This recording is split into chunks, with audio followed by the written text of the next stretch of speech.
La vérité n'a jamais été la priorité la plus élevée des sociétés humaines. Elle a été la priorité de certains individus, mais jamais la priorité de la société dans son ensemble. Parce que la société dans son ensemble ne fonctionne jamais sur les bases de la vérité. Attention, ce film n'est pas un film sur le cyclisme. Merci de votre compréhension. Non, je connais pas. Non mais attends, laisse-moi finir. Par exemple, c'est quoi notre régime, c'est quoi par exemple? Le régime, je sais pas, je le fais. Non, je parle pas de celui-là, je parle du régime, qui c'est qui nous gouverne? Est-ce que c'est par exemple des rois, des princes, des princesses, des fées, des dragons, ou la démocratie? Dernier, ça me dit quelque chose? Eh ben voilà, tu vois, tu sais des trucs, tu sais comment ça fonctionne, c'est ça? Obéis.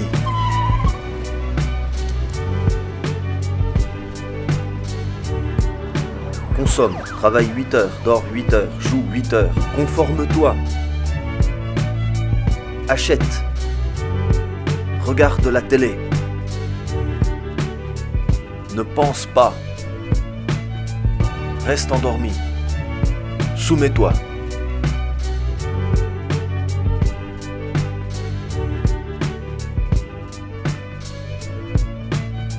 Obéis. Reste endormi. Obéis. Achète. Ne questionne pas l'autorité. Regarde la télé. Pas d'imagination.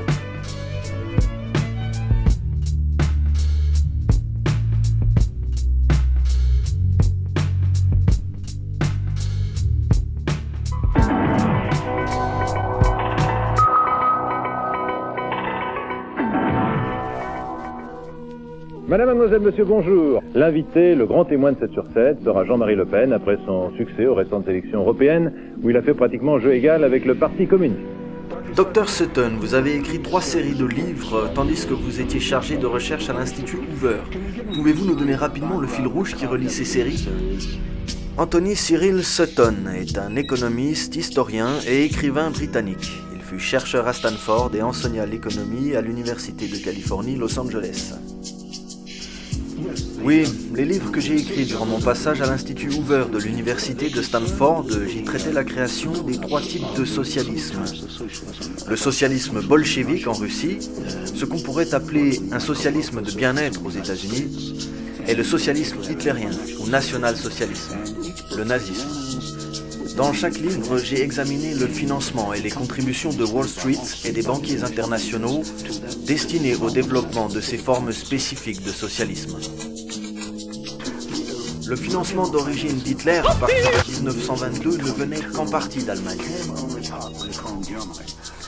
Et l'un des plus importants donateurs américains était Henry Ford. En fait, Henry Ford a reçu une médaille en 1938 pour son aide au parti nazi qui était alors en pleine émergence. Qu'avez-vous à nous dire au sujet du financement des activités politiques Hitler en 1933 ? J'ai découvert, grâce aux documents de Nuremberg, une série de transferts bancaires à la banque Delbrück-Schickler à Berlin vers un compte au nom de Rudolf Hess. Rudolf Hess qui est encore aujourd'hui considéré comme le protégé d'Adolf Hitler.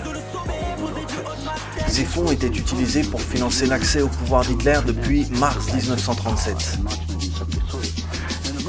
Parmi les entreprises qui réalisaient ce transfert d'argent à Hitler, il y avait IG Farben, qui est assez connu, mais également German General Electric, AEG, qui était sous contrôle de General Electric aux USA. En tout cas, elle l'était en ce temps. Il y avait aussi des entreprises comme Osram. Donc, c'était Ford et General Electric qui finançaient l'accès d'Hitler au pouvoir. Quelles autres grandes entreprises américaines étaient impliquées ? Standard Oil, à travers son entente au niveau technologique avec IG Farben. L'inénarrable Wikipédia nous enseigne effectivement que de 1925 à 1939, IG Farben devient un empire industriel de tout premier plan. Cet empire comporte un important groupe de recherche et noue de nombreux partenariats, en particulier avec la Standard Oil américaine, qui possède une part importante de son capital. En ce qui concerne la Standard Oil, Wikipédia toujours nous informe que la Standard Oil était une société de raffinage et de distribution de pétrole fondée par John D. Rockefeller et ses associés en 1870. Désirant étendre son empire, Rockefeller fusionna 5 grandes sociétés de raffinage, dont celle d'Henry Flagler, la Rockefeller, Andrews and Flagler. Considérée comme bénéficiaire d'un monopole, la Standard Oil est dissoute à la suite d'un arrêt de la Cour suprême des États-Unis de 1911. Elle est alors scindée en 34 sociétés, dont les plus connues sont la SoCal, Standard Oil of California, future Chevron, la SONJ, Standard Oil of New Jersey, future Exxon, la Socony, Standard Oil of New York, future Mobil, et la Ohio Oil Company, future Marathon Petroleum, etc., etc. Pour l'anecdote, l'enseigne Esso vient des initiales de la Standard Oil, SO, Esso. Encore une anecdote, autrement plus importante celle-ci, et qui émane directement du fils Rockefeller, David. On la trouve dans une traduction de ses mémoires éditées aux éditions De Fallois en 2002. Je cite, « Quelques-uns croient que nous, la famille Rockefeller, faisons partie d'une cabale secrète travaillant contre les meilleurs intérêts des États-Unis, caractérisant ma famille et moi en tant qu'internationalistes et conspirant avec d'autres autour de la Terre pour construire une politique globale ainsi qu'une structure économique plus intégrée. Un seul monde, si vous voulez. Si cela est l'accusation, je suis coupable et fier de l'être. » Il y a eu des complots dans l'histoire, je vous le rappelle encore une fois. Donc écarter l'idée du complot, c'est une idée idiote. Pour fermer cette parenthèse sur la connexion entre IG Farben et la Standard Oil, autrement dit entre Rockefeller et Hitler, un article du Monde diplomatique nous rappellera les pages sombres de l'histoire de ces hommes d'affaires normaux. C'est en effet grâce au charbon et à IG Farben que la rhétorique de Hitler put se transformer immédiatement en un redoutable dispositif de guerre. La structure de la société, comme celle de plusieurs autres firmes de l'époque, avait été calquée directement sur le Standard Oil Trust de John D. Rockefeller à la fin du siècle dernier. En 1937, les principaux membres du conseil d'administration de la firme, à l'exception d'un seul, devinrent membres militants du Parti national-socialiste, parachevant ainsi la nazification d'Ig Farben. Non seulement la société devint le plus généreux des pourvoyeurs de fonds du nazisme, avantageusement récompensé par sa mainmise sur les industries chimiques des territoires occupés, mais elle contribua aussi à développer la puissance technoscientifique au service de l'expansionnisme allemand. Jamais auparavant, dans toute l'histoire du militarisme, aucun porte-parole du grand capital n'avait joué, à l'instar de Krauch, PDG d'Ig Farben, un rôle aussi vital dans la planification militaire de la guerre. Ce fut l'apothéose du complexe militaro-industriel, selon Eisenhower. Le petit village polonais d'Ausch avait été choisi par Krauch lui-même pour constituer l'un des éléments de ce complexe. Les installations industrielles d'Ig Farben à Auschwitz fonctionnaient grâce au travail des gens réduits en esclavage, leur financement étant assuré exclusivement par Ig Farben, au coût astronomique de 250 millions de dollars de l'époque. Elles avaient un camp de concentration à leur disposition particulière. Et par exemple, l'Allemagne n'aurait pas pu engager une guerre en 1939 sans tétraéthyle. Ils en avaient besoin pour élever l'indice d'octane de l'essence utilisée par l'aviation. Or, l'Allemagne n'avait aucun moyen de faire cela. La matière en question était développée dans les laboratoires aux USA, puis transférée aux Allemands. Standard Oil a été à la base de l'idée d'hydrogénation qui était essentielle à l'Allemagne des années 30 pour optimiser la qualité du carburant pour l'aviation. Cette matière a été transférée aux nazis. Article du Monde diplomatique d'août 2013, Big Business avec Hitler de Jack Powers. L'auteur du mythe de la bonne guerre propose la seule synthèse en français, nourrie d'une riche bibliographie non francophone, établissant que l'ère hitlérienne, de 1933 à la fin de la guerre, fut un paradis pour l'élite économique allemande et pour son homologue américaine. Les filiales allemandes des banques Morgan & Chase, de même que Standard Oil, Ford, GM, Opel, ITT, IBM, etc., réalisèrent des profits colossaux résultant de commandes d'État inépuisables et d'une surexploitation inouïe des travailleurs, déportés inclus. Libération titre en 98, Ford, fournisseur du Troisième Reich, le groupe américain employait prisonniers et déportés en produisant pour la Wehrmacht, l'armée nazie. En 1933, il n'y avait pas d'ordinateur. Ce qu'il y avait, c'était le système de cartes perforées de chez IBM, qui permettait de contrôler et de classer les informations, basées sur les points perforés sur des cartes. Des millions de déportés, de toutes origines, nationalités et caractéristiques sont passés par le système des camps de concentration. C'est un programme de management de trafic extraordinaire qui nécessitait un système IBM pour chacune des voies ferrées et un système IBM dans chaque camp. Il y a par exemple ITT, International Telegraph and Telephone, qui a été très intimement lié aux nazis à travers le docteur Schröder, qui était à la tête des filiales d'ITT en Allemagne.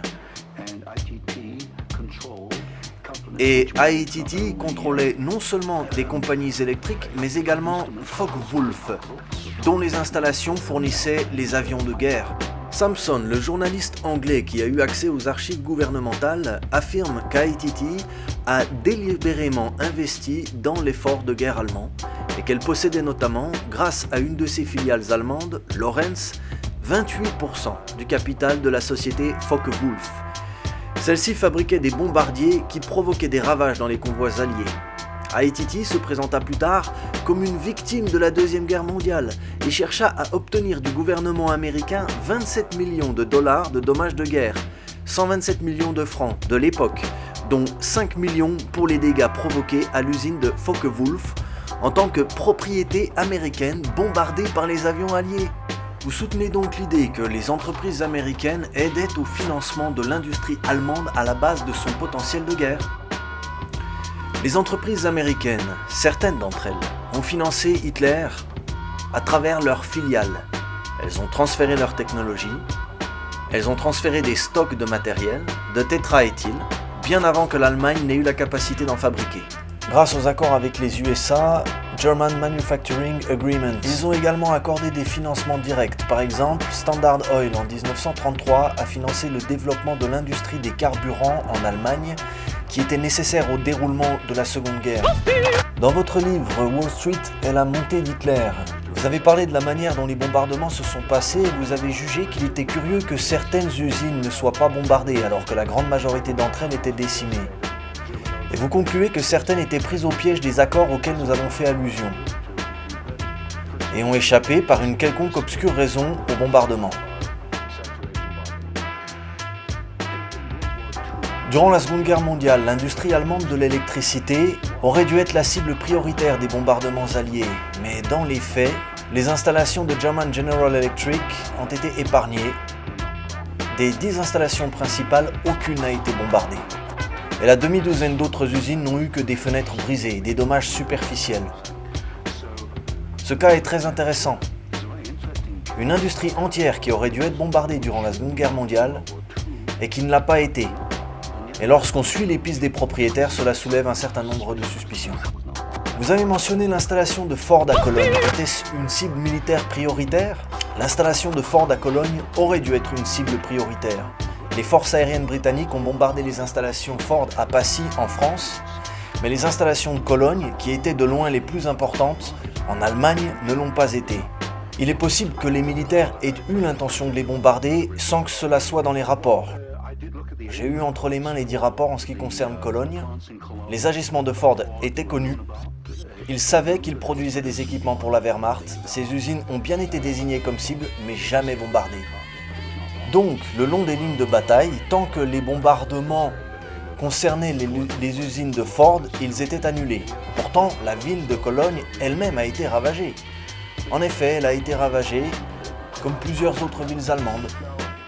Dans votre livre Wall Street et la montée d'Hitler, il y a une partie très intéressante sur certains fonds spéciaux détenus par Heinrich Himmler et de la partie de ces fonds détenus par des entreprises allemandes entre 1943 et 1944 et des liens étroits entretenus entre ces entreprises et les entreprises américaines, considérées comme des entreprises mères. Pouvez-vous nous dire plus sur ce fonds Kepler? Les fonds Kepler étaient en quelque sorte les fonds de contrôle de Hess. C'était ce qu'on pourrait appeler la caisse noire de Heinrich Himmler. Il l'utilisait pour ses intérêts propres. Ce qui m'a étonné, c'est qu'en 1933 et 1944, les 2 années desquelles j'ai examiné les archives, plus de la moitié des fonds venaient d'entreprises américaines.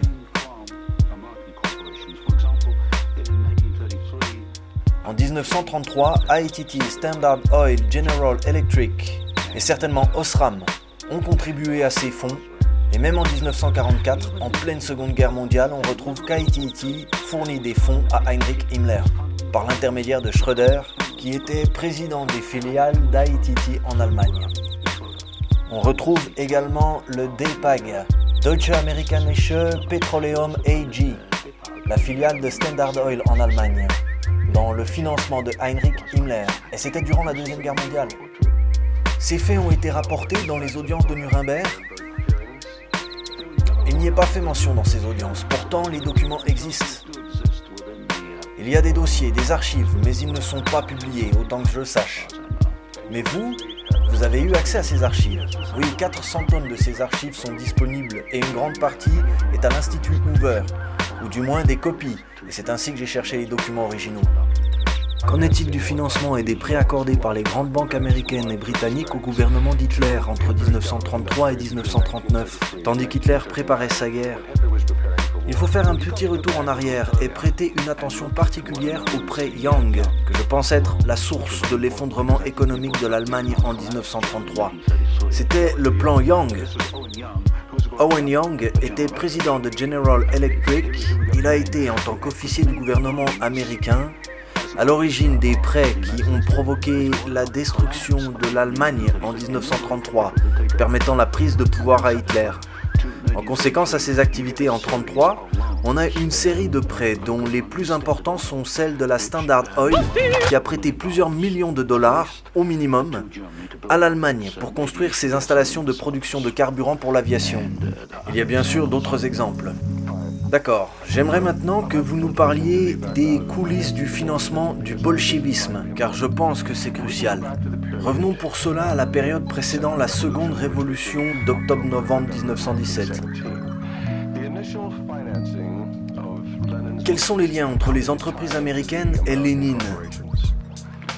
Y avait-il une quelconque intervention américaine entre 1917 et 1918, durant laquelle le bolchevisme prenait pied en Russie ? Oui, il y a plusieurs faits.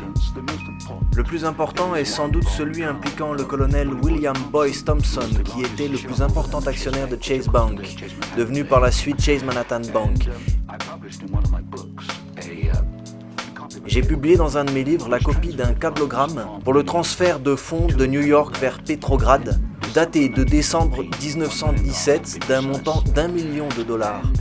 Plus tard, le colonel Thompson a déclaré que ce million a été accordé aux bolcheviks pour consolider la prise de pouvoir du parti bolchevique naissant, qui ne contrôlait que Moscou et Petrograd au départ, et pour aider le contrôle de la Russie par les bolcheviks. C'est on ne peut plus clair.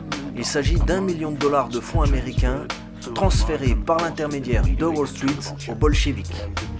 Vous avez publié ces documents dans Wall Street et la révolution bolchevique. Oui, j'ai publié 2 déclarations. L'une est la copie du cablogramme et l'autre est la copie d'une coupure de presse de la déclaration du colonel Thompson selon laquelle il est à l'origine de cette contribution. À la fin de la Première Guerre mondiale, la Russie était dévastée par la famine et les USA ont envoyé une mission de secours, la mission Hoover. Savez-vous quelque chose des activités de cette mission ? Il ne fait aucun doute qu'en 1922-1923, la Russie était finie. La part de l'industrie n'était que 8 à 10% des chiffres de 1913. Les gens mouraient des causes de la famine par centaines de milliers. La mission Hoover a alors été organisée pour envoyer de l'aide en Russie. La plus grande part de cette aide allait aux bolcheviks, qui contrôlaient une très petite partie de la Russie à cette époque.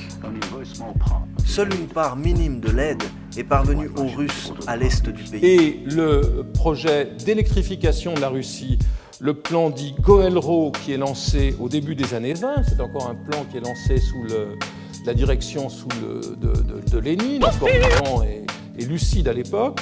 C'est un programme qui marque une rupture avec la révolution et la guerre civile. Le plan Goël-Ro est le premier plan de redressement économique des soviets. Il préfigure la politique des plans quinquennaux édictés par le Gosplan.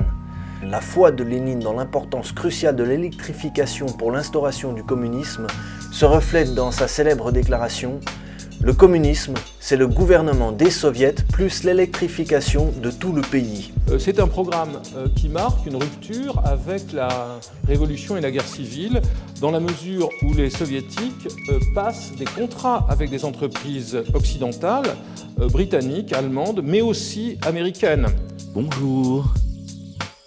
Et cette invitation faite à l'Amérique dans le programme d'électrification prend des dimensions monumentales. La première grande centrale réalisée pour alimenter Leningrad, la centrale du Volkhov, est présentée par un de ses ingénieurs comme un morceau d'Amérique.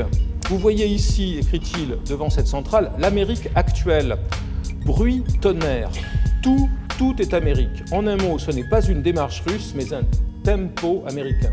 Dans cette phase, des Américains sont présents en Russie. C'est tout d'abord, pendant la guerre civile et juste après, ce sont tout d'abord des travailleurs humanitaires, dirait-on aujourd'hui, l'American Relief Administration, qui lutte contre la famine dans le sillage de la guerre civile et qui envoie aussi des livres scientifiques américains en Russie. Il y a aussi quelques ingénieurs qui sont des survivants de la période pré-révolutionnaire et de la guerre, notamment ceux qui travaillent dans les chemins de fer et qui sont conservés. Mais il y a aussi des entreprises utopiques tout à fait remarquables. Le fleuron du plan Goël-Ro dans cette période, le plus grand projet, le projet le plus célébré, c'est le barrage sur le Dniepr qui est construit à la fin des années 20. Vous le voyez ici. Il est tout à fait remarquable de voir que ce barrage a été achevé grâce à la présence et la participation, au moyen d'un contrat très solennel, de la General Electric américaine et du colonel Hugh Cooper. Ce barrage et l'usine électrique qui l'accompagne est un projet absolument central dans la propagande communiste de l'époque. Il est vrai que c'est le barrage le plus long du monde. Cooper va devenir un véritable héros populaire. Il sera même admis à la table de Staline avant d'être oublié et refoulé. La présence des Américains sur ces chantiers, sur celui du Dniepr, sur les chantiers des villes nouvelles et des grands combinats, va d'ailleurs être un thème puissant de la littérature dans cette période.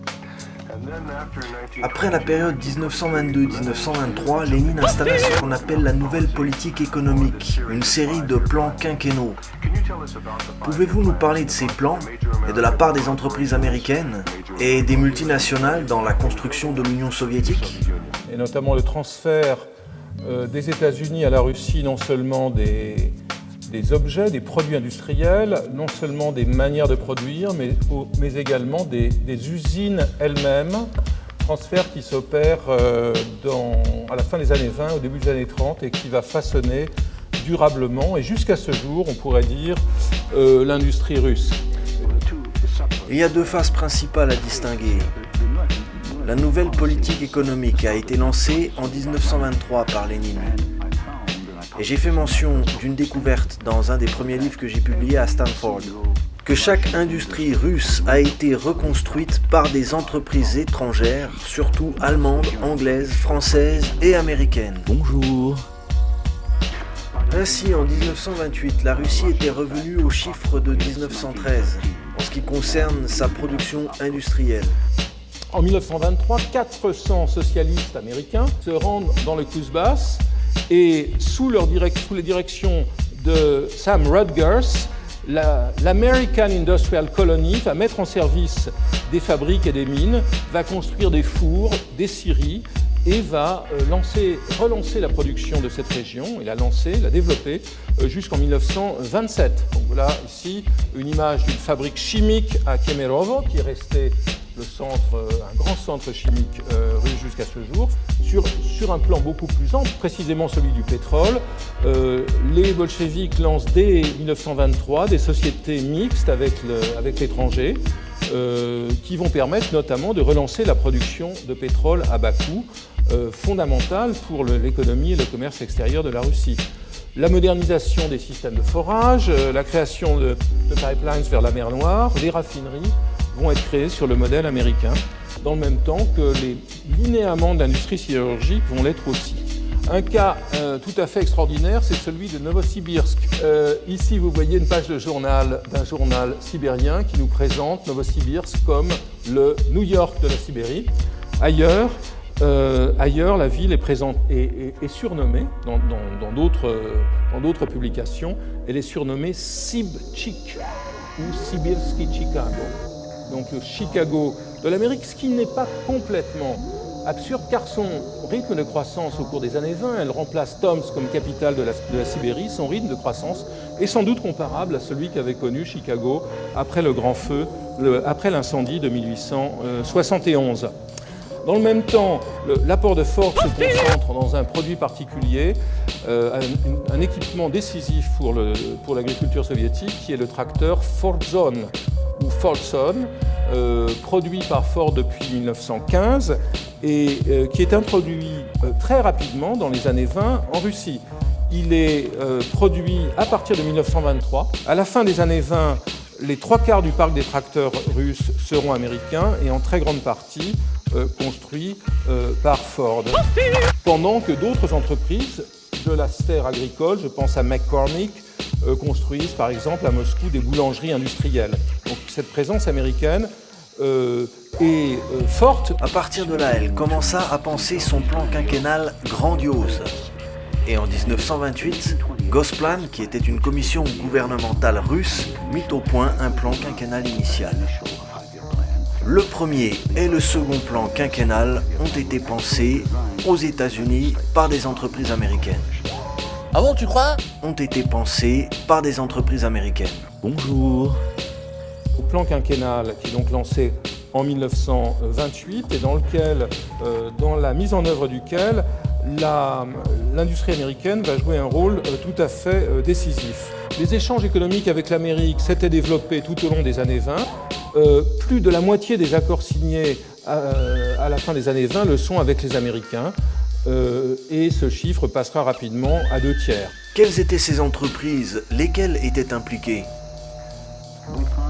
On trouve encore les mêmes entreprises qui se chargent de la construction des installations. International General Electric, évidemment, DuPont, Ford Motor, US Motor.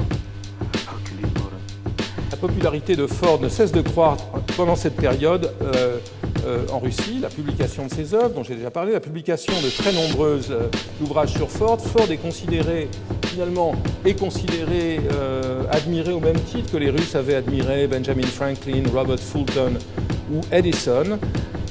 Sa popularité est considérable jusqu'au fond des campagnes. Un Américain remarquera à propos de Ford en Russie en 1940, je cite, « Si Lénine est aujourd'hui le dieu de la Russie, Ford est son Saint-Pierre ». Et devant un représentant de la Chambre de commerce, devant le président de la Chambre de commerce américaine, Staline émettra même, je crois, en 1929, un vœu assez inattendu, qui est le suivant, que Dieu le préserve. En fait, Henry Ford a reçu une médaille en 1938 pour son aide au parti nazi qui était alors en pleine émergence. Donc Ford est véritablement le grand héros de la décennie, à côté de Lénine. Ford va transférer en Russie la capacité de produire des automobiles en très grand nombre et de construire des camions légers. Avec Ford arrive son architecte, Albert Kahn. Il crée Kahn, la principale agence de conception d'édifices industriels aux États-Unis. Kahn est notamment l'auteur de la plupart des grandes usines de Detroit, les usines de la General Motors, de Ford. À la fin des années 30, vers 38, Kahn produit alors à peu près 20% chaque année des grands projets industriels américains. Donc une entreprise extraordinairement développée et qui pourra être à juste titre présentée comme un producteur de chaînes de production. C'est donc quelque chose qui intéresse énormément les Russes, qui ont passé en 29 et 30 de très importants contrats. La mise au point du premier plan quinquennal a été faite par une entreprise peu connue des Américains, Albert Kahn. Albert Kahn a été le premier architecte industriel aux États-Unis.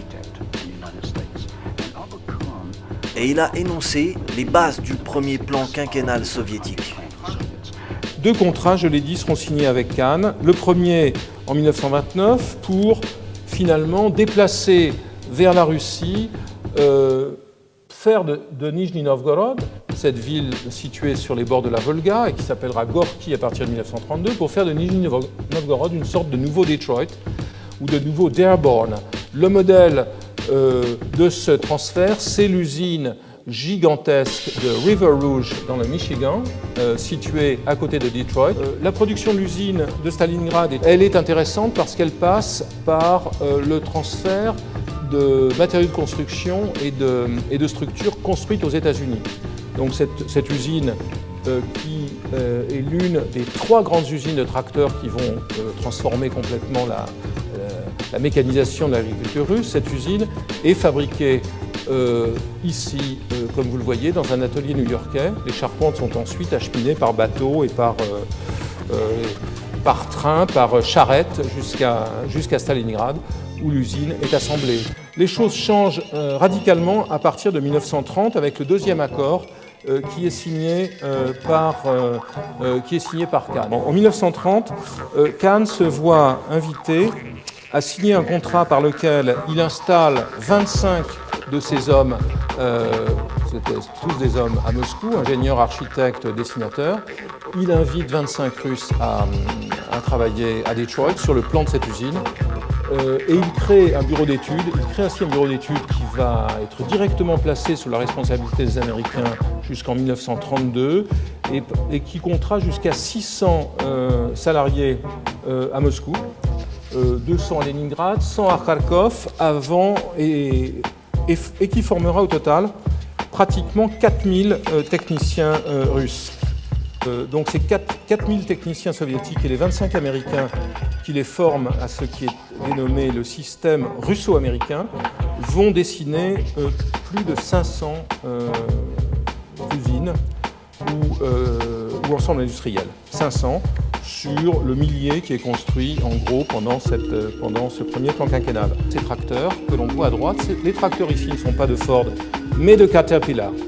Et Kalinin, qui est un des hauts dirigeants de l'État soviétique, dit dans son discours d'inauguration de l'usine le rôle extraordinaire que le tracteur à chenilles Caterpillar pourrait jouer dans le renforcement des défenses du pays.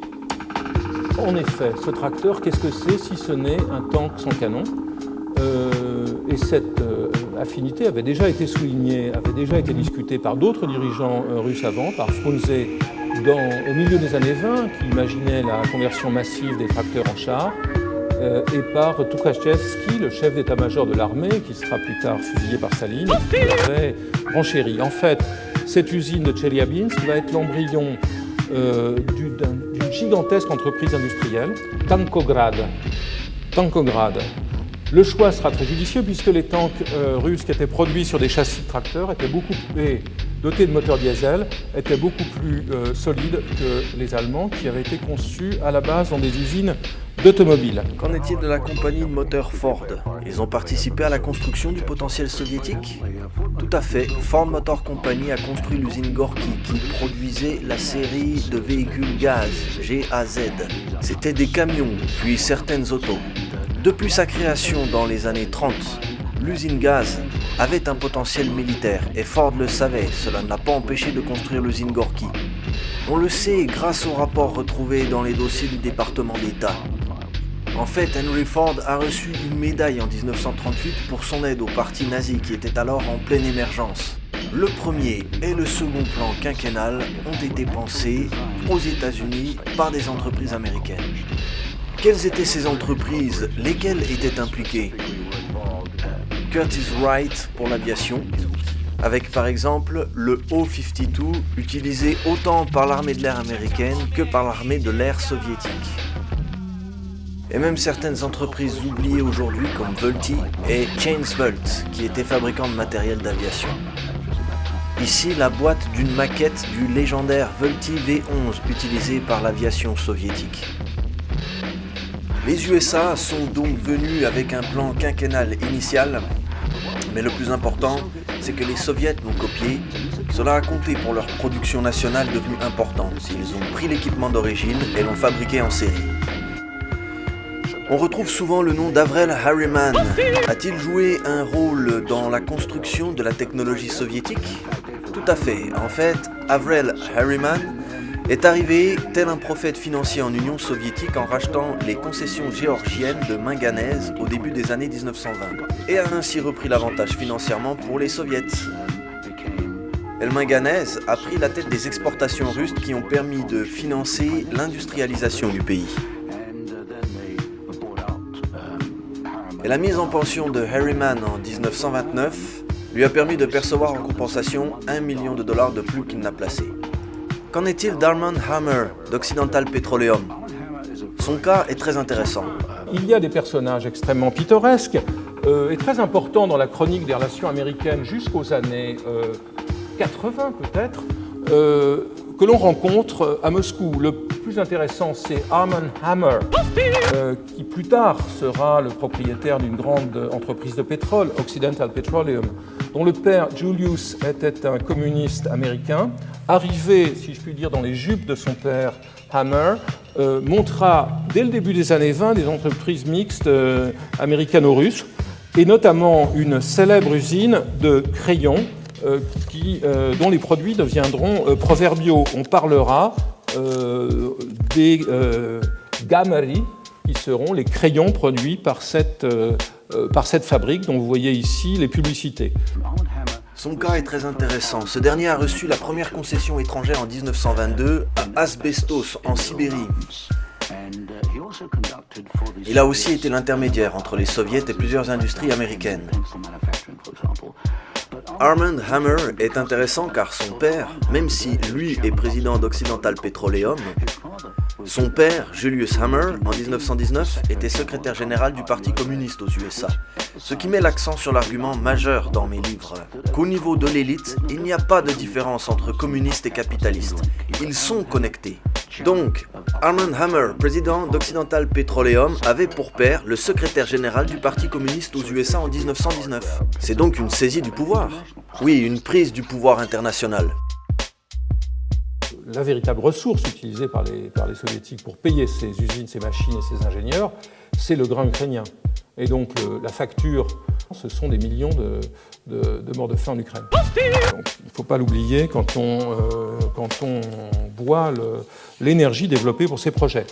À présent, durant la Seconde Guerre mondiale, quand la Russie était encore décimée par les forces allemandes, qu'est-ce qui a poussé les programmateurs américains cachés à jouer la carte de la reconstruction industrielle de la Russie après la Seconde Guerre? Ce sont les programmes pré-bail qui ont permis de moderniser la capacité russe durant la Seconde Guerre mondiale. Il y a eu continuation de ce programme jusqu'en 1948-1949. Seulement, il devait supposément être réduit aux produits alimentaires et industriels. Mais en consultant les archives de la Maison-Blanche, j'ai découvert que même après la Seconde Guerre mondiale, et je pense que c'était contre l'avis du Congrès, il y avait un transfert massif des dernières innovations d'équipements industriels vers l'URSS durant ce programme pré-bail. En 1948, un livre fascinant est apparu par le major Ray C. Jordan, dans lequel il parlait de l'aide américaine aux communistes et de l'origine de la construction de leur armement nucléaire. Avez-vous déjà eu l'occasion de vérifier ces faits, que nous leur avons donné l'eau lourde qui leur a permis de construire les armes nucléaires dont ils disposent? Cela fait partie de mes travaux à Stanford. En enquêtant, j'ai eu l'occasion de lire certains documents en version intégrale. J'ai pris certains extraits et je les ai comparés aux informations du Major Jordan. Bien sûr, il a porté cette accusation que nous avons envoyé du matériel aux soviets entre 1944 et 1945 qui a été utilisé pour leur programme nucléaire. Il a raison sur ce point. Nous avons envoyé de l'eau lourde qui est essentielle, mais nous avons envoyé d'autres équipements qui sont des signes évidents aux profanes, tels que les tubes d'aluminium qui sont essentiels au développement de l'énergie atomique. Nous avons aussi envoyé du graphite qui est aussi un composant nécessaire. Donc en général, aussi loin que j'ai pu vérifier, et j'ai vérifié les documents originaux du pré-bail du gouvernement, le Major Jordan avait vu juste. Depuis les années ont passé et la menace nucléaire soviétique ne cesse de croître. Les Russes possèdent maintenant des missiles MIRV. Pouvez-vous nous dire comment l'Union soviétique, qui n'a certainement pas la technologie pour développer des MIRV qui nous menacent aujourd'hui, comment ont-ils fait pour produire ces missiles?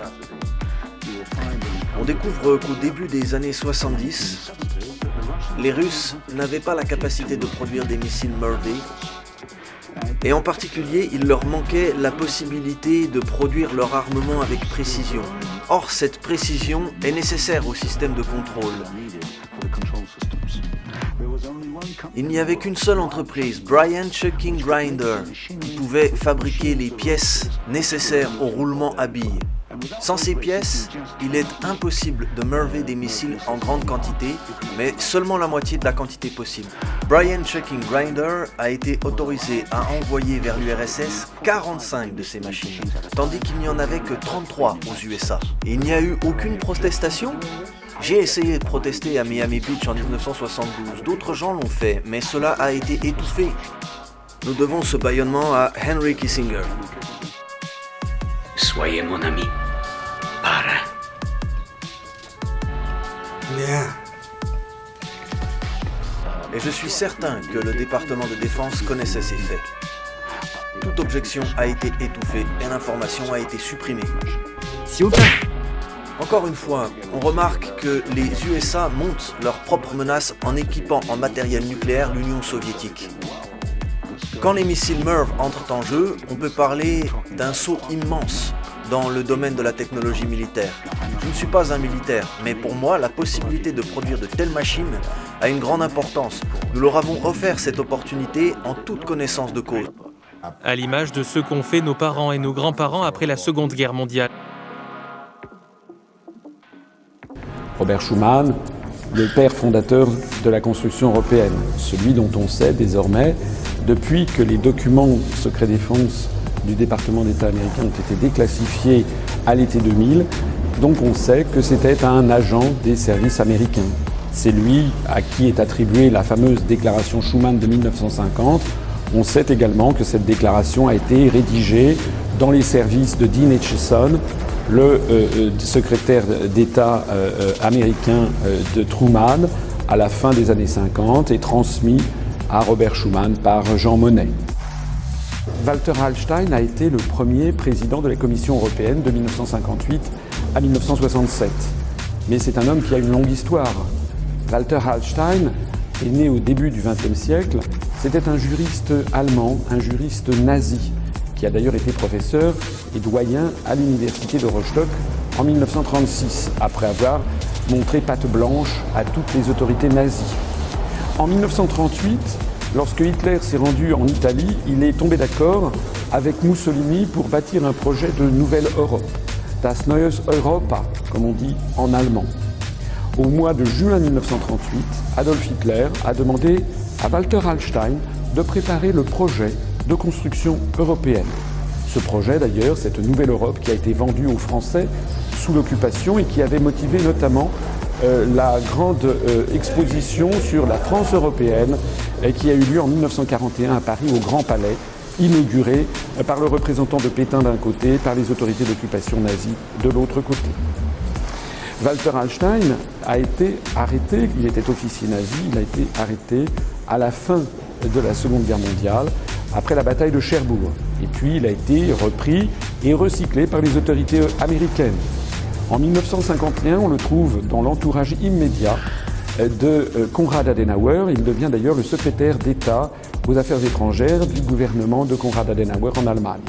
C'est lui qui va préparer le projet de Nouvelle Europe, la Nouvelle Europe, à partir des plans qu'il avait préparés pour Hitler et Mussolini. C'est ce qui va donner le traité de Rome qu'il signera d'ailleurs le 25 mars 1957, à côté du chancelier d'Allemagne, Konrad Adenauer.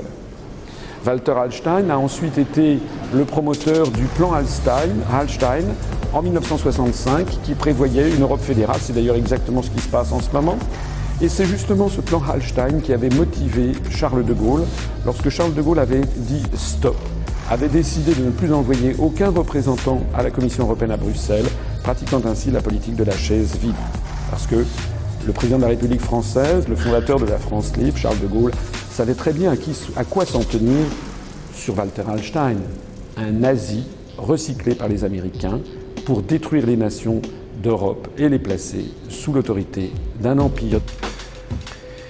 Durant la guerre du Vietnam, l'URSS et ses satellites en Europe de l'Est étaient les premiers fournisseurs en matériel de guerre du Vietnam du Nord, qui tuaient nos hommes au sud. que pouvez-vous dire sur nos échanges avec l'Union soviétique et ses satellites européens à cette époque? Il n'y a aucun doute que les soviétiques étaient les premiers fournisseurs d'équipements militaires aux Vietnamiens du Nord. Laissez-moi vous donner un exemple. Les pilotes américains qui ont survolé les sentiers subis par Ho Chi Minh ont dit que les camions qu'ils ont vus étaient américains. Or, c'étaient des camions américains venant de l'usine Gorky, qui a été construite par Ford. Donc, pour résumer la situation, nous fournissions les deux côtés durant la guerre du Vietnam. Mais les camions ont été construits par les Russes, même s'ils s'équipaient auprès des USA. Ils ont quand même construit ces camions. Oui, au début des années 70, je savais précisément quelles étaient les exportations vers l'usine Gorky en plein milieu de la guerre. Ces exportations ont permis à l'URSS de produire un plus grand nombre de camions qui furent par la suite utilisés par les Vietnamiens du Nord. Qu'en est-il des prêts? Est-ce que les USA accordaient encore des prêts à l'URSS durant la période où ils finançaient le Vietnam? Oui, à partir de 1970, il y a eu un nombre massif de prêts à l'Union soviétique, que j'estime être en 1976 d'un total de 40 milliards de dollars de l'époque. Et bien sûr, ces prêts furent utilisés pour permettre à l'Union soviétique de poursuivre leur acquisition d'équipements industriels auprès des USA, et ces équipements ont à leur tour été utilisés en partie pour produire les armes utilisées contre nous au Vietnam. Que pouvez-vous nous dire sur ces exportations du RSS vers le Vietnam? C'est un exemple très important puisque les soviets ont publié un registre de navigation qui recouvre les activités de 600 navires. J'ai analysé chacun de ces navires et j'ai découvert que l'origine même de la construction de ces bâtiments utilisait la technologie Hull des moteurs au diesel des Marines. Et j'ai aussi remarqué que 60% de la marine marchande soviétique, qui avait une utilité militaire, était construite sur notre territoire. Les 40% restants en URSS l'étaient selon des plans occidentaux. En ce qui concerne les moteurs au diesel des Marines, on remarque que 80% de ces moteurs utilisés par la marine marchande soviétique étaient en fait des machines européennes. Burmeister & Vine de Copenhague, Sulzer de Suisse, Fiat d'Italie, ces noms ont déjà été mentionnés. Mais les autres 20% des moteurs Marines au diesel étaient produits selon des plans occidentaux sous assistance technique de Sulz et Burmeister & Vine. Donc, dans tous les cas, il ne pouvait y avoir de marine marchande soviétique sans assistance occidentale. Qu'en est-il de la construction de l'usine de la rivière Kama? Cette usine a été construite entre 1960 et 1970. Le contrat pour le plan de base a été attribué à Fiat. Giovanni Agnelli était président du conseil. C'est important car Agnelli avait des liens avec la Chase Manhattan Bank. Il faisait partie du comité consultatif international de Chase Manhattan. Ce qui a attiré mon attention, c'est que Fiat ne fabrique pas d'équipements automobiles au sens propre du terme. Toutes leurs usines avaient des équipements américains. Et j'ai découvert que cet équipement venait à 60-70% des États-Unis, de fournisseurs majeurs d'équipements automobiles aux USA. Je pense que les usines Fiat étaient une couverture pour créer la diversion et éloigner l'attention du fait que durant la guerre du Vietnam, nous construisions la plus grande usine au monde, qui couvrait 93 millions de mètres carrés. Nous construisions pour les soviets avec de l'équipement américain la plus grande usine au monde, avec la dénomination usine Fiat italienne. C'est une couverture. Donc ils ont construit ces camions et ont armé leur personnel, et cela a été utilisé pour la guerre du Vietnam dans le sud du pays. Nous avions connaissance du potentiel de guerre de l'usine de Kama. En 1972, je l'ai écrit dans Le Suicide National. Et je l'ai répété à Miami Beach durant la même année.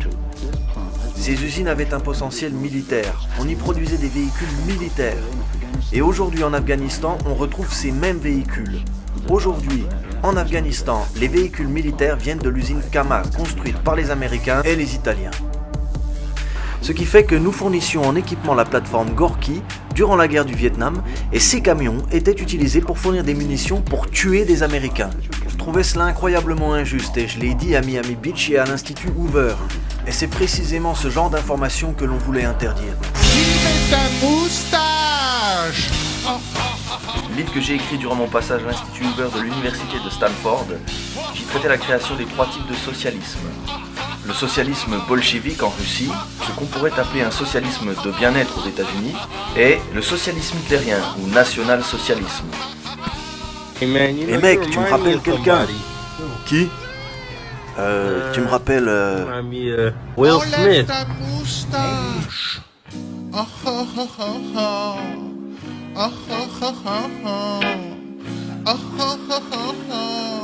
Pour comprendre à quel point l'histoire nous est dissimulée, il faut remonter encore plus loin dans le passé.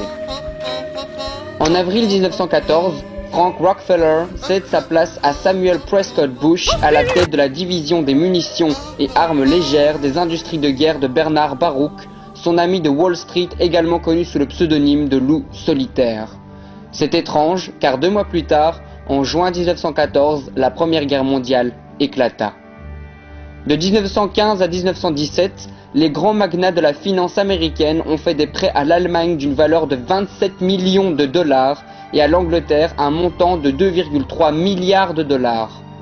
La firme fabricante d'armes Remington, plus tard rachetée par DuPont, financée par Bush et ses associés, fournissait la France, l'Angleterre, la Russie, le Canada, Tabernacle des Caribous, et bien entendu les États-Unis en armement. Qui étaient ces magnats de la finance? Baruch, Bush, Rockefeller, William, Walker, Harriman, etc. En 1921, Prescott Bush, fils de Samuel P. Bush, épousa la fille de George Herbert Walker. En 1924, c'est la naissance de George Herbert Walker Bush. En 1934, à la demande de J. Edgar Hoover, un sénateur forma une commission d'enquête sur les banques et les industries d'armement américaines pendant la Première Guerre mondiale. En 1934, en Pologne, près de la ville de Auschwitz, l'une des régions les plus riches en minerais, la société appartenant à Bush, Harriman et Fritz Thyssen, la Consolidated Steel Corporation, est accusée par le gouvernement polonais de fraude, de comptabilité fictive et d'évasion fiscale. L'année suivante, Prescott Bush conclut une entente avec le gouvernement polonais et la Consolidated Steel a pu continuer de piller les minerais de la Pologne pour fabriquer des chars d'assaut, des avions de chasse et des explosifs qui serviront à Hitler et l'Allemagne à envahir la Pologne 5 ans plus tard. En 1936, après 2 ans d'enquête, la commission a démontré que les banques et les industries d'armement avaient comploté afin de se partager les profits et la conclusion était que les États-Unis sont entrés en guerre afin de protéger leurs intérêts avec l'Allemagne. Pourquoi, à ton avis, c'est à Auschwitz que Hitler fera construire en 1939 le premier camp de concentration qui entrera dans l'histoire, du nom allemand d'Auschwitz qui veut dire la petite ville? Pourquoi? Parce que c'est les prisonniers qui travaillaient dans les minerais pour la Consolidated Steel qui furent exécutés en 1941 dans le camp de concentration d'Auschwitz. En 1941, toujours, après l'attaque de Pearl Harbor, la société est entièrement contrôlée par Bush et Harriman qui empochent des millions de dollars grâce au travail des esclaves exécutés à Auschwitz. Mais suite à cette attaque, le gouvernement américain interdit tout commerce avec l'ennemi et en 1942, les actions de l'Union Banking Corporation sont saisies, y compris celles de Bush et Harriman, qui sont dénoncés comme collaborateurs nazis et amis personnels de nombreux dirigeants du Troisième Reich. Mais, grâce au soutien de l'avocat Alan Dulles, Bush conserva une partie de ses parts. Et donc, en 1942, suite à l'enquête de J. Edgar Hoover, Bush cesse de supporter Hitler. Mais, 4 ans plus tard, en 1946, Bush finançait déjà un autre politicien appelé Richard Nixon, qui allait devenir plus tard un président des États-Unis. 1947, création de la CIA avec Alan Dulles comme architecte. C'est grâce aux profits réalisés à Auschwitz, géré par Fritz Thyssen, le financier d'Hitler jusqu'en 1951, date de sa mort, que les bâtiments peuvent être construits. 1,5 million de dollars fut récupéré par Prescott Bush par l'Union Banking Corporation et placé dans une société anonyme créée pour l'occasion, l'Overbuy Development Company, active dans le domaine du pétrole et des brevets pétroliers. Alan Dulles, avocat pour la firme Sullivan & Cromwell LLP, devient en 1953 le premier directeur de la CIA. Cette même année, George Herbert Walker Bush, avec sa compagnie Zapata, fut l'un des premiers à exploiter les puits de pétrole de pays étrangers. Parallèlement, il planifie en 1954 l'opération Zapata, destinée à renverser le gouvernement cubain, appuyé par la CIA et l'ex-président Nixon. En 1961, déclenchement de l'opération Zapata. Mais, en décembre 1961 toujours, le président Kennedy force Dulles et ses associés à présenter leur démission afin d'éviter tout conflit avec les Cubains. Et, le 22 novembre 1963, Kennedy meurt. Qui est chargé de l'enquête? La Warren Commission. Et qui en fait partie? Dallas. N'oubliez pas que c'est les vainqueurs qui écrivent l'histoire. À peu près au même moment où John D. Rockefeller, avec ses associés, s'est emparé des médias américains, il a également mis la main sur les médicaments américains. Lorsqu'il a découvert que des drogues pouvaient être produites à partir du pétrole, le grand magnat du pétrole américain a ordonné à son armée de propagandistes d'inverser la réalité en conséquence. Des médicaments utilisés depuis des milliers d'années ont soudainement été déclarés comme alternatifs. Alors que les nouveaux médicaments à base de pétrole, hautement addictifs et brevetables, ont été déclarés comme étant la référence. Après avoir acheté la firme pharmaceutique allemande IG Farben, qui fabriquait des produits chimiques de guerre pour Adolf Hitler, Rockefeller a usé de son influence politique en faisant pression sur le Congrès pour qu'il déclare les modalités de guérison naturelle comme étant une esbrouffe. Rockefeller a ensuite pris le contrôle de l'association médicale américaine et a commencé à offrir des subventions massives aux meilleures écoles de médecine, à condition que seul son programme approuvé soit enseigné.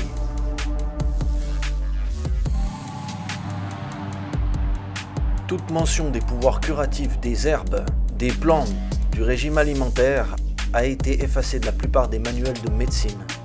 Les médecins et les professeurs qui s'opposaient au plan Rockefeller ont été crucifiés par les médias, exclus de l'ordre des médecins et privés de leur licence pour enseigner et pratiquer la médecine.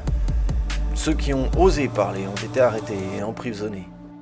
Pour rappel, le professeur Jean-Bernard Fourtillan, intervenant du documentaire controversé Hold Up, a été placé en détention provisoire ce week-end, article du Progrès du 20 avril 2021. Lorsque les preuves ont commencé à apparaître que les médicaments à base de pétrole provoquaient le cancer, Rockefeller a fondé la Société américaine du cancer, à travers laquelle il a supprimé cette information. John D. Rockefeller est dûment crédité comme étant le fondateur de l'industrie pharmaceutique.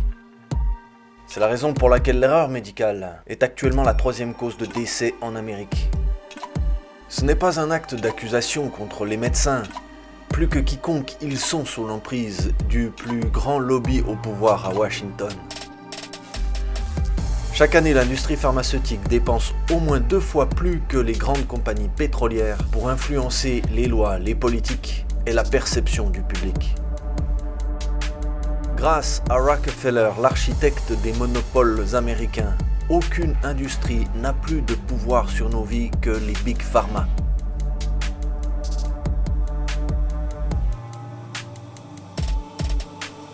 Avez-vous rencontré des actes de sabotage pour vous décourager d'informer les gens sur les dessous de l'implication des USA dans le financement du communisme international? Oui, définitivement. Par exemple, lorsque j'étais à l'Institut Hoover, en 1972, j'étais allé à Miami Beach pour témoigner devant le comité national républicain. Et malgré le fait qu'un membre du Congrès avait délivré en main propre le témoignage imprimé au service des sages, ces derniers ont refusé de le transmettre aux journaux. Si aucun journal n'a parlé d'une info, eh bien c'est probablement qu'elle est fausse.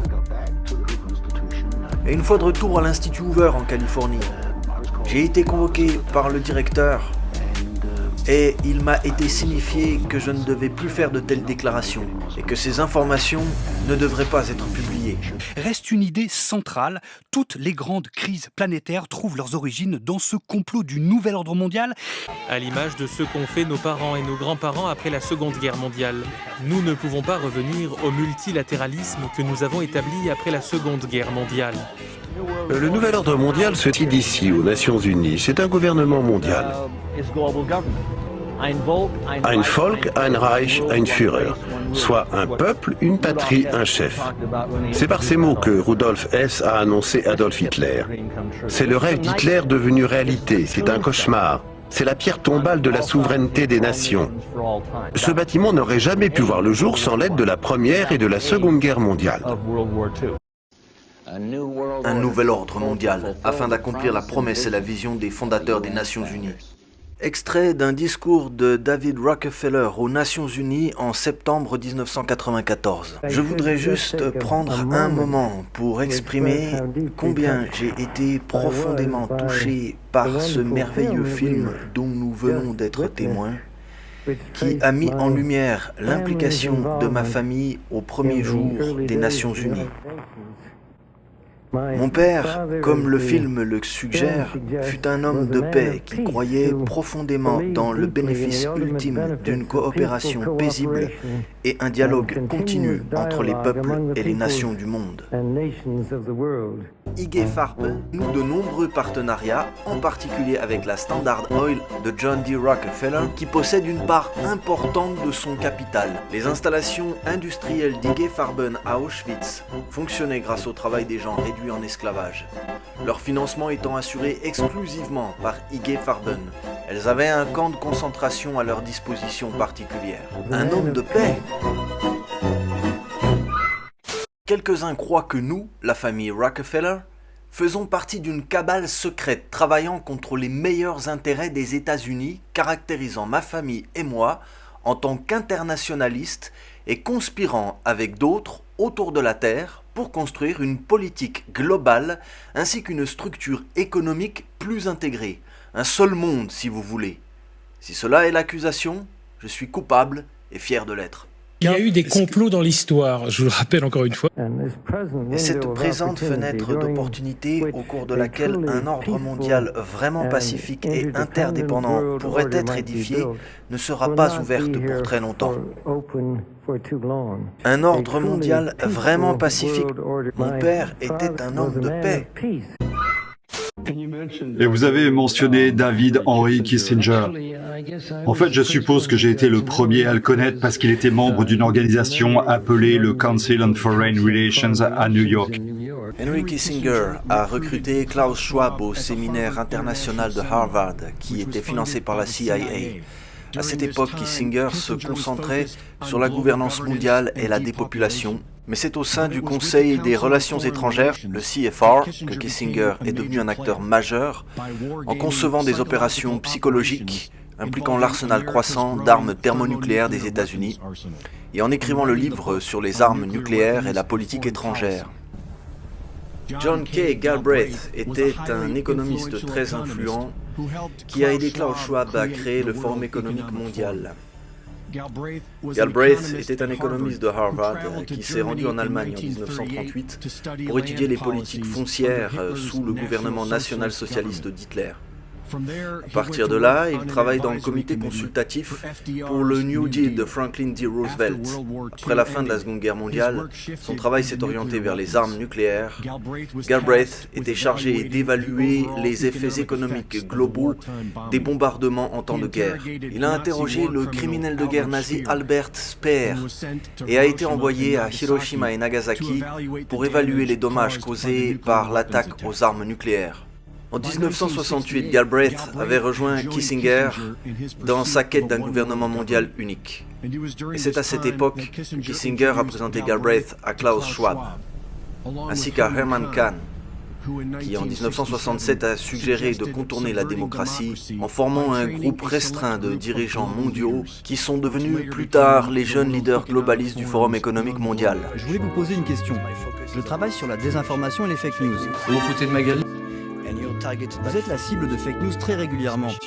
Comment vous réagissez par rapport à toutes ces théories du complot?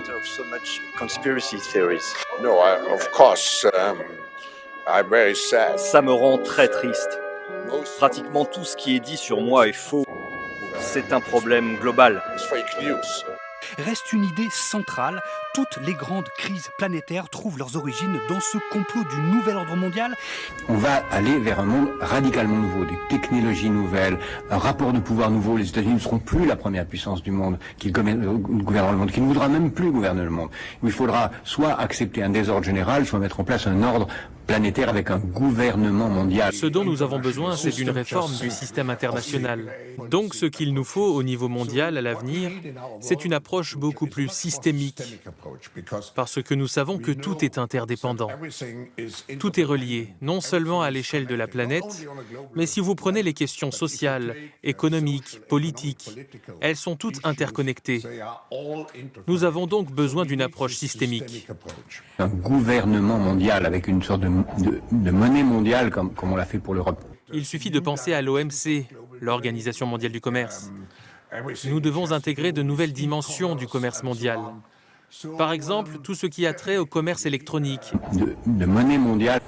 Oui, les Russes sont vraiment en train de mettre les bouchées doubles sur leur rouble numérique, alors que la monnaie digitale est actuellement en phase pilote. La Russie espère une mise en place pour le début d'année prochaine, selon des informations de Reuters. Et il y a l'espoir aussi pour la Russie d'être un premier de cordée pour changer les règles actuelles. Et le contrôle américain sur le système financier mondial prendra effectivement fin. Les États-Unis ne seront plus la première puissance du monde, qu'ils gouverneront le monde, qu'ils ne voudra même plus gouverner le monde. Et j'ai bon espoir que nous puissions maintenant créer les systèmes dont nous avons besoin pour le 21e siècle. On va aller vers un monde radicalement nouveau, des technologies nouvelles, un rapport de pouvoir nouveau. Nous avons besoin d'une grande réinitialisation. We need a great reset. We need reset. Reset. Reset. We need reset. Reset. Great reset. Reset. Et ce qui pourrait être une expression somme toute assez banale a eu un écho absolument spectaculaire dans la complosphère mondiale. Pourquoi, Tristan, cette effervescence complotiste donc autour de cette formule? Parce que ce dont nous sommes très fiers maintenant, c'est la jeune génération, comme le Premier ministre Trudeau au Canada, le président de l'Argentine et d'autres, dont nous avons infiltré les cabinets. Complotiste. Nous avons infiltré les cabinets. Complotiste. Hier, je me tenais à la réception du Premier ministre canadien Trudeau. Et j'ai remarqué que la moitié du cabinet, je dirais même plus de la moitié du cabinet, sont actuellement les plus jeunes venant du Forum économique mondial. En Argentine également. C'est aussi le cas en France avec le président Macron et d'autres jeunes leaders, comme Madame Merkel, même Vladimir Poutine et d'autres, ont tous été jeunes leaders globalistes du Forum économique mondial.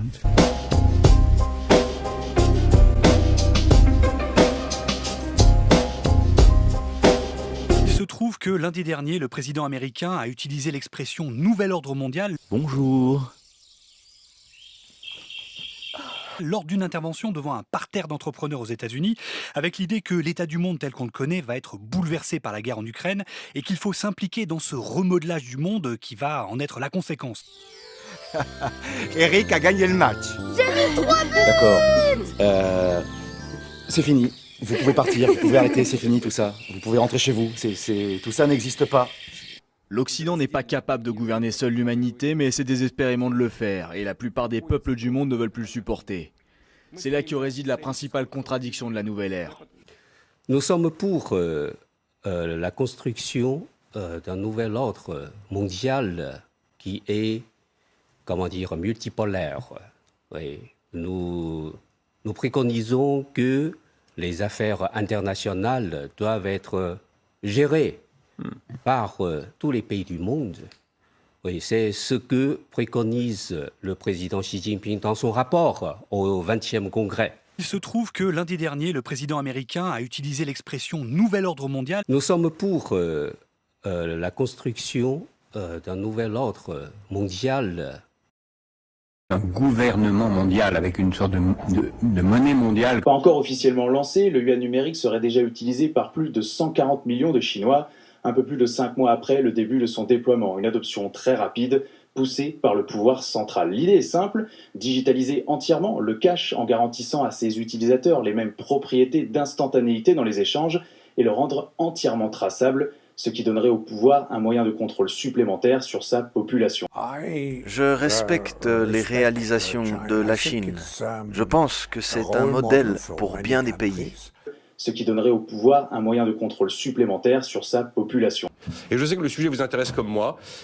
Ça vous inspire quoi? Moi, la question, c'est toujours pourquoi faire cette monnaie, mais je ne sais pas comment vous voulez le regarder. Vous savez, l'euro numérique, c'est quelque chose qui occupe pas beaucoup de place dans la presse. Il fallait lire ce matin, très peu. Et pourtant, je crois que c'est un vrai sujet civilisationnel. Vraiment, et je pèse les mots. N'oublions pas que la monnaie, c'est notre bien commun. C'est quelque chose que l'on partage. Et le rapport à la monnaie est en train d'être changé. Le projet de dollar numérique, il avance ce projet de dollar numérique aux États-Unis? Il avance un peu moins que nous en Europe, en tout cas publiquement. On a le sentiment que ça avance de tous les côtés, sur le dollar numérique, l'euro numérique, et puis l'Inde, le roupie numérique aussi. Celle de la BCE devrait arriver en 2025-2026, et côté US, ils vont accélérer grandement. On sait où ça commence, mais on ne sait pas où ça peut terminer. C'est-à-dire que la monnaie numérique, c'est quoi? C'est potentiellement, je dis bien potentiellement, même si ce n'est pas acté aujourd'hui, la fin du cash. Et donc, quand même ça, l'idée, avec la fin du cash, c'est donc potentiellement la possibilité, en période de crise, de taxer les dépôts. Mais aussi de faire de l'hélicoptère-monnaie. Parce que chaque citoyen sera en interface directe avec la Banque Centrale Européenne. Aujourd'hui, le lien que le citoyen a avec sa Banque Centrale, c'est un billet. Eh bien, demain, le lien avec la Banque Centrale sera numérique. Et donc, on sait où ça commence, mais on ne sait pas où ça termine. Une machine à fantasmes dans l'imaginaire des complotistes, et qu'elle est devenue, pour eux, un concept valise qui leur a permis d'y projeter toutes leurs obsessions. Ce qui donnerait au pouvoir un moyen de contrôle supplémentaire sur sa population. On peut retracer son origine aux années 50 aux États-Unis, quand l'extrême droite anticommuniste utilisait cette expression pour décrire un complot international visant à instaurer une tyrannie socialiste sur la planète. Le grand pari du XXIe siècle, c'est l'invention, comme vous venez de le dire, d'une gouvernance mondiale. Elle prend aujourd'hui, l'embryon prend aujourd'hui la forme du G20. Donc je pense qu'il faut viser le gouvernement mondial comme une stratégie. Et d'ailleurs, quand les gouvernements parlent du G20, c'est une illusion, une sorte de retard avant le gouvernement mondial. Et au cœur de cette nouvelle gouvernance mondiale, il y a le nouveau FMI. Et si je vous ai bien entendu, c'est la gauche, ou en tout cas les idées de gauche, qui font bouger le monde et qui peuvent faire avancer vers une gouvernance mondiale? C'est ma conviction, mais si je devais aller jusqu'au bout de ma conviction, je dirais que c'est comme ça depuis très longtemps. Parenthèse sur Marx. Marx ne pensait que le capitalisme ne pourrait pas être déplacé nationalement, mais uniquement de façon mondiale. Donc je pense que le socialisme viendrait après le capitalisme, mais pas à la place. Tyrannie socialiste sur la planète. Parenthèse sur Marx. Marx ne pensait que le socialisme viendrait après le capitalisme, mais pas à la place. Thierry Volton? Oui. C'est une idée de droite, la gouvernance mondiale. Vous trouvez? C'est très bizarre. Pourquoi c'est une idée de droite? Parce que c'est en fait c'est un espèce de pouvoir quand même énorme où l'individu et les nations n'ont plus donc les nations qui élisent leurs dirigeants n'ont plus grand chose à dire. Une machine à fantasmes dans l'imaginaire des complotistes. Il faut viser le gouvernement mondial comme une stratégie. Complotiste. Comme une stratégie. Complotiste. Stratégie. Complotiste. Stratégie. Il y a eu des complots dans l'histoire, je vous le rappelle encore une fois. L'extrême droite anticommuniste utilisait cette expression pour décrire un complot international visant à instaurer une tyrannie socialiste sur la planète. Une tyrannie socialiste sur la planète. C'est l'illusion de la démocratie, c'est un moyen de tromper les gens. Une dictature, comme vous y allez. C'est bien sympathique, Dolores, mais épargnez-moi vos analyses politiques. Savez-vous seulement ce que c'est qu'une dictature? Une dictature, c'est quand les gens sont communistes. Déjà, ils ont froid, avec des chapeaux gris et des chaussures à fermeture éclair. C'est ça, une dictature, Dolores.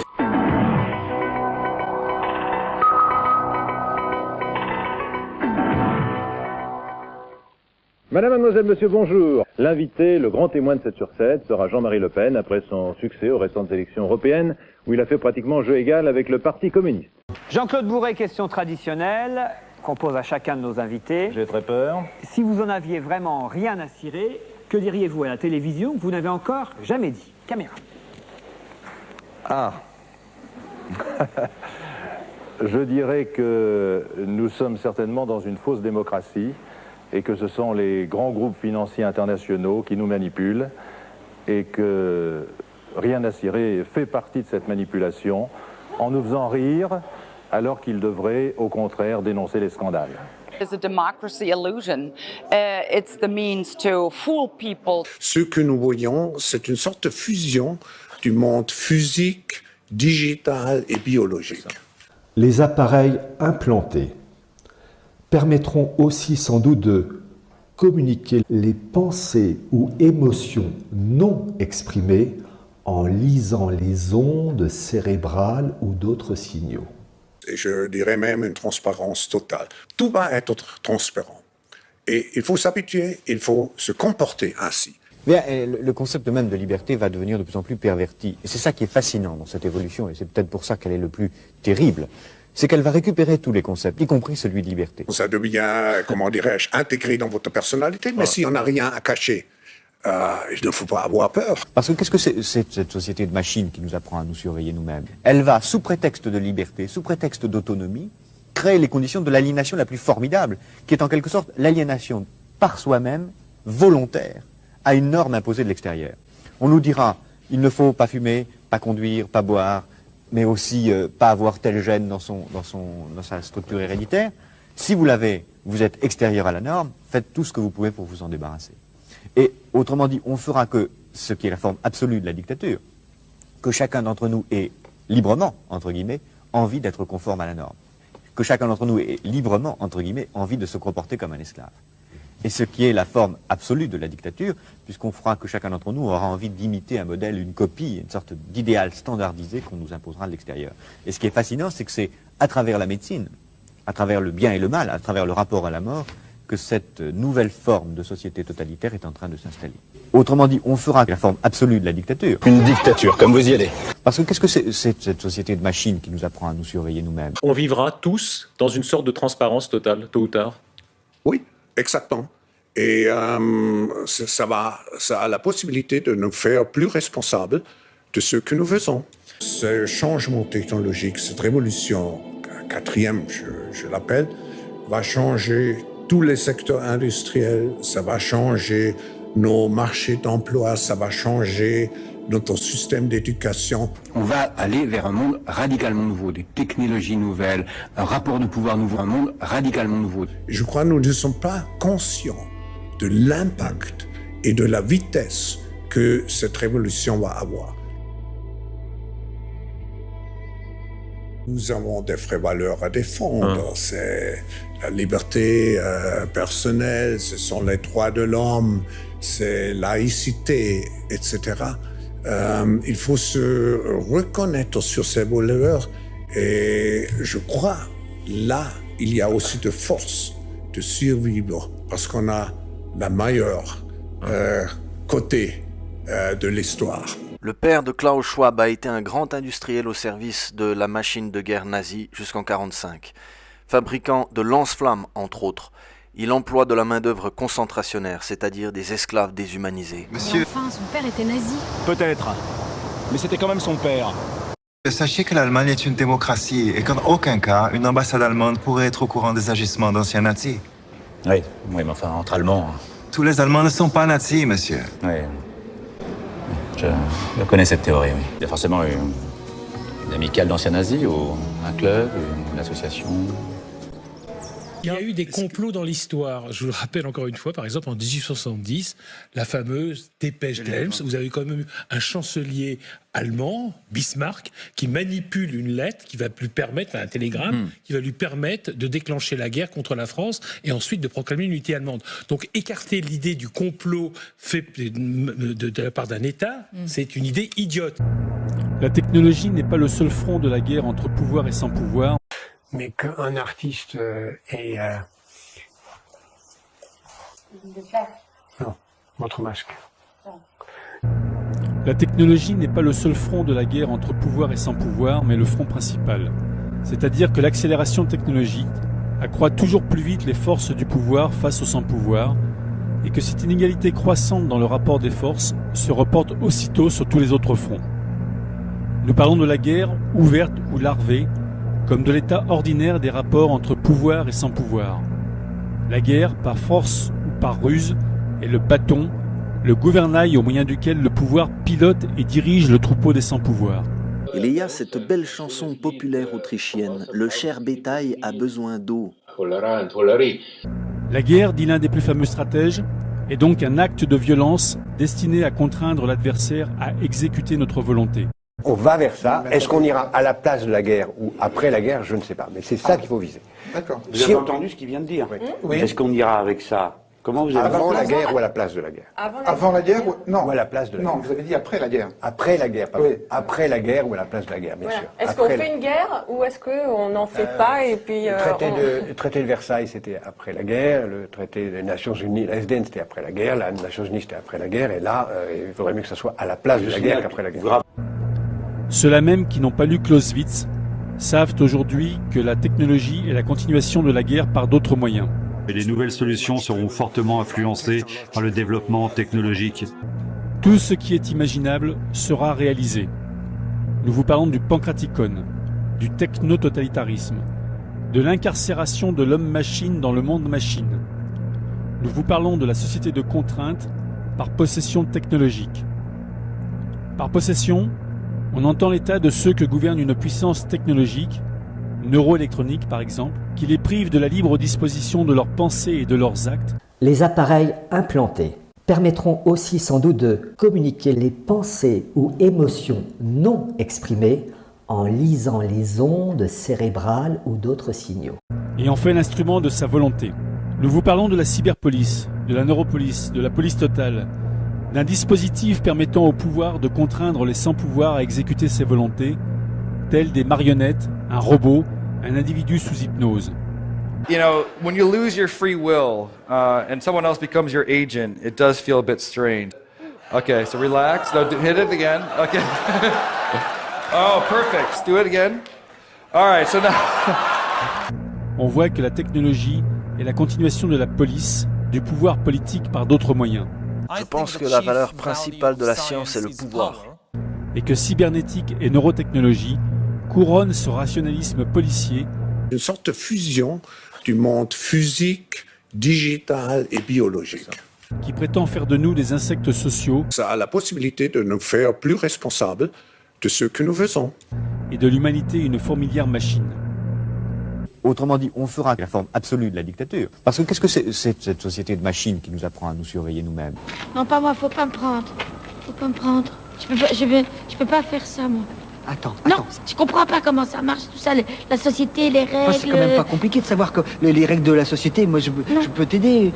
Par exemple... Non, je connais pas. Non mais attends, laisse-moi finir. Par exemple, c'est quoi notre régime, c'est quoi par exemple? Le régime, je sais pas, je le fais, moi. Non, je parle pas de celui-là, je parle du régime... qui c'est qui nous gouverne? Est-ce que c'est par exemple des rois, des princes, des princesses, des fées, des dragons, ou la démocratie? Dernier, ça me dit quelque chose. Eh ben voilà, tu vois que tu sais des trucs, tu sais comment ça fonctionne, c'est ça.